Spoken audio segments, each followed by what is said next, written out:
have some real issues, and one of the things I'm really focused on is I really want Washington budding out of Ohio's business.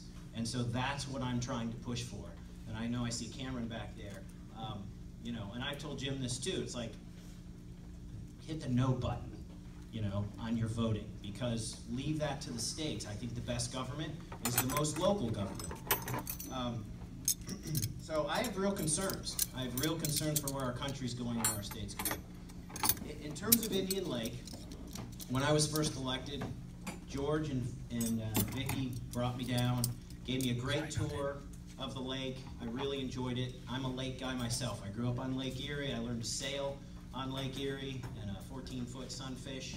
That's where I first toppled my first boat and ripped my first sail, because if you know, storms come up pretty quick on that lake. And I lived on Chautauqua Lake for quite some time, so we're boaters and stuff in our family.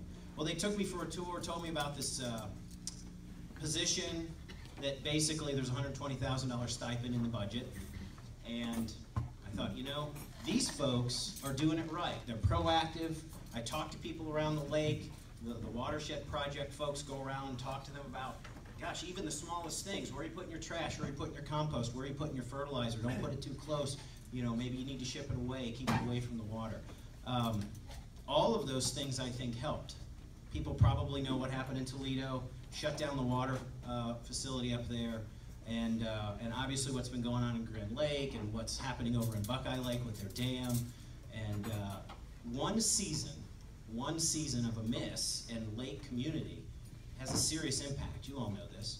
And so they asked me, they said, well, our funding's running out. Would you be willing to put an amendment into the state budget? Now the state budget is $70 billion. That's B as in Bravo, billion. That's a lot of money. So what we were asking for was basically $30,000 over 4 years. So it was about $60,000 over a $70 billion budget. And so I wrote the amendment, put it in, felt really strong about it. However, the budget came back to me, 3,200 pages. It came to me at 4 o'clock and I was asked to vote on it at 10 a.m. the next day. It had Obamacare, Medicaid expansion in it. It was the largest budget in Ohio's history. I told you all I'd be a fiscal conservative. I spent 3 years of my life fighting Obamacare at our family business down in Urbana. There were many great things in this bill, but there were things in it that I couldn't vote for. And so I had to vote no. And unfortunately what happened, the amendment was taken out. And I still to this day don't know exactly who took it out. But I'm just trying to be honest with you. Someone said, well, you know, Vitale needs to be taught how things work around here. Well, I don't play those games. This was important to me. That amendment was important to me. This community is important to me. I understand the value of lakes and the recreation and what goes on. And I think playing politics isn't a good thing.